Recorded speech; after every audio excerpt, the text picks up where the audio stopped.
to the channel and welcome back to Nails and Tails, my friends. Today we are going to do our Easter nails. I'm super excited. I already found some colors. I was going to just order some nail polishes that were in pastels in these colors, but I realized I already have them. They are in a kit that I bought. The only thing that's not in here is the yellow. I had to get the yellow from another kit that I bought, but pretty much everything is in here. So this is what I'm going to be using instead of painting them this color. And then I am gonna top it off with, it's kind of just like a white creamy color. And then my favorite top coat, my Vanillisa, this one. And I will say I might not need to do the creamy color on it, but I am going to anyways because I feel it kind of makes a difference. So here is the difference. You can kind of see a difference once I add that creamy color to it. It just kind of calms down the brightness. So I am still going to use the creamy color, even though I don't think you need to, but you know, we have a story to tell, so we are still going to try to make this a little slightly longer video for you guys. And then for today's tale, I'm going to tell you a little camping story. It is still kind of on the creepy, scary side for you guys, since I know you like those scary ones, which I love. I love those stories too. So I will be telling you that story tonight. I kind of want to go back to that campsite and see if this happens again, but the campsite is in California, so it's kind of a bummer, but yeah, so let's just jump right into it. Let me position you down so you see what I'm doing. All right, my friends, so I have two of the creamy colors here. I have one that is slightly more pink, and then this one is a little on the like white creamy side. So I am gonna put the pink one on the pink nail. I just felt it gave it a little more pinkness, a little more creaminess. It looked a lot better. All right, so let's jump into this story. So I love camping. Me, my best friend, and my husband, we've been going camping every single Halloween since the day we all met. And when we all lived in California, we would go to the Redwoods. So one Halloween, we found this spot that was called Patrick's Point. And at that time, we would camp in tents. So we arrived to this campsite, which is super cool. It's old, like Native American campsite. And I think it's called the Yucca tribe. Oh gosh, I might be wrong. Yucca tribe, something like that. So when we arrived, we wanted to explore the area. And they had tons of little like huts, little adobes. They had this huge smoke area or sweat lodge that you can go into, and that was super cool. I loved going into it. It felt nice, actually. It felt really good. Really good energy was all around there. And we explored the area was super huge, and it just felt so peaceful. And they had all of the original things there that they do. And on their little bulletin board, it said that they still do ceremonies in that area. And it was during winter, so they weren't going to be doing any of that. It was pretty much shut down. We were the only ones there. That's one of the main reasons why we like camping during the winter, because no one's ever there. It's always just like we have the campsite to ourselves, and it feels so fun. I'm gonna put these in the light, but I wanted to show you the difference. If you can see it, I can see it, but I don't know if on camera you're gonna be able to. But this is the creamy color, and that's the brighter one. So let me see. You can kind of see it. I don't know. I just kind of prefer the milky color. So the first night, I woke up early in the morning. It had to be about 1 o'clock to a loud cry. And it sounded like to be honest, it sounded like a little lamb, like how a lamb or a goat or something would be like, "Mah," like that. It's kind of, it was like a weird cry. And this thing or animal was like walking along the campsite, just kind of making this noise. And you can hear it clear as day through our tent. I wasn't too scared because it just sounded like it was like a baby animal. And no one else seemed to be up. My friend was in her tent. My husband was knocked out. So I just kind of went to sleep. The next morning, we woke up. I was talking about the little baby animal, and nobody knew what I was talking about. They're like, nope, we didn't hear anything. And I said, it really was like some type of cry sound. And they said, no. So went on with our day. That night, again, we go to bed, and I wake up at 1 o'clock, 2 o'clock in the morning. And again, I hear this baby sound animal walking around the campsite crying again. This is where it gets weird. Then I start to hear drumming. And like I said, there was no, this campsite was not active. There was no people coming to do ceremonies at 1 o'clock in the morning. There was hardly any other campers. And you just hear this drumming and this like singing, chanting song.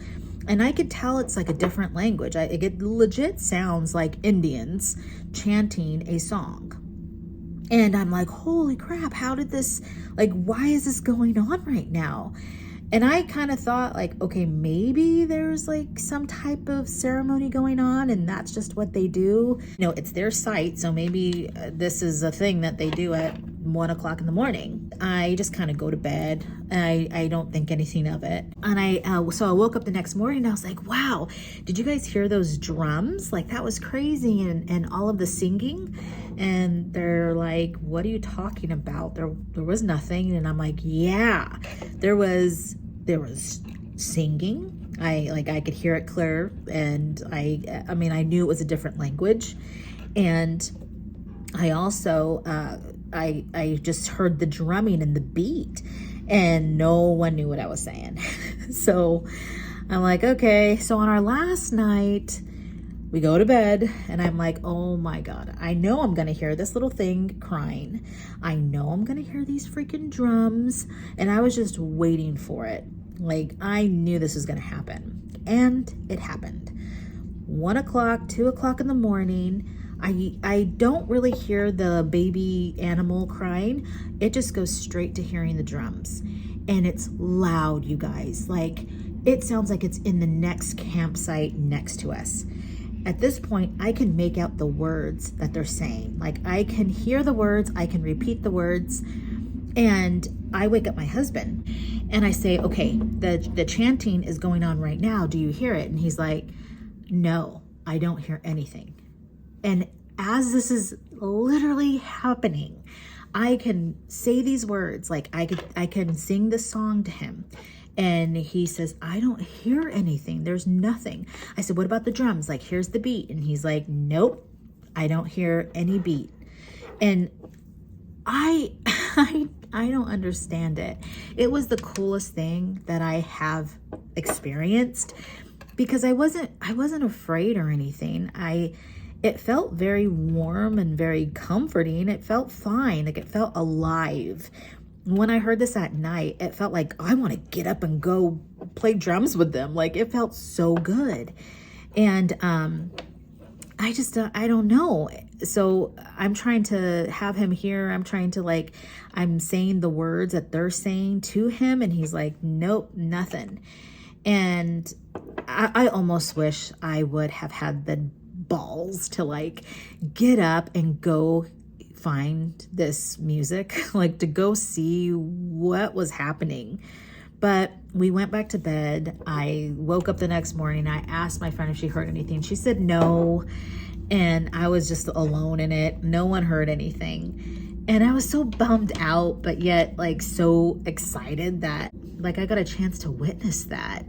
I know that we did go back over to like where the sweat lodge was, to where all the little adobes were. And I was personally looking for like fire. I was like, okay, maybe there's like a fire pit. Maybe they did something at night, and there was nothing. There was no sign of it. There was, things posted saying that they weren't going to be doing anything because it's like the weather and the season is just not something, they don't use the site during that time. And it's such a bummer that I just didn't have the balls to go down to that area and see if the music was actually coming from there and if I could have seen anything else. I will never forget that. And I kind of want to go back to that same spot and see if it happens again to me. One thing, I searched all over the internet, Patrick's Point, ghost, drums, music, things like that, and nothing comes up. Like no one has ever had that experience, I guess, and posted it on social media. I don't know about now. When we went, it was, gosh, I want to say probably like 2009 or something. I don't even think Instagram was the thing then. Like, I don't think TikTok was definitely not a thing. But I don't know. I would be very, very curious to see if anyone that has went to Patrick's Point in California has ever experienced that, because I can't get over that. Like I said, I'm not in California anymore, but there is so many times that I think about that campsite and I want to go just to see. I don't know. What do you guys think? What do you guys think it was? And how come only I could hear it? Isn't that strange? Like, I would have thought waking up my husband and as it was happening and like saying the words to him, I would have thought for sure, you know, he would have heard something. For me to be the only one that hears that for 2 to 3 nights, like that is just wild. All right, so these are nice and dry, so we are gonna just put these on. I'm so excited. These are just the cutest. All right, so I have my glue. I'm gonna now add these guys on. Did those ones get dry? So these ones are all dry. There they are. Oh, I just love the way those little milky colors make them look. I think that looks so cute. I saw on Pinterest, they kind of made them look like robin's eggs, and they put some little freckles, little brown freckles on them. But I didn't want to go that crazy. This is good enough. Okay, here they are. Oh my God, those look so cute. Do you see? Do you see? Do you see? Ah. Oh, now that is just very Eastery. All right, let me pull you up real quick so I can show you. And then we have our little oil that we're gonna add on to it. But look at that. Oh, they're so precious. I love that little pastel look. I think it looks so cute. I should be holding like a little peep or something. I don't have anything Eastery. I mean, I have this thing, but he's not very Eastery. He's shaped like an egg. I found this in the hospital gift shop and it was on clearance. And I'm like, this thing is creepy and I have to have it. It's like a fox that's an egg. Love it. Yeah, I need a little thumbnail. All right, my friends, there is our nails. They are so cute, very Eastery. Sorry, they're now, what is he doing? Oh my God, it's so loud. Oh my God, that just shook my house. Oh, that just shook my house. All right, my friends, I gotta wrap up this video because they are now getting super, super loud and shaking my house. So thank you guys so much for hanging out with me. I know this was a little short one, but hopefully it was entertaining to you guys. I'm gonna let you guys go before it gets way too loud, and I will see you guys in the next video. Don't forget to like, subscribe, be my friend, and also if you have any suggestions of nail things that you want me to check out, please list those below so that I can buy them. All right, my friends, I will see you in the next Nails and Tales. Bye-bye.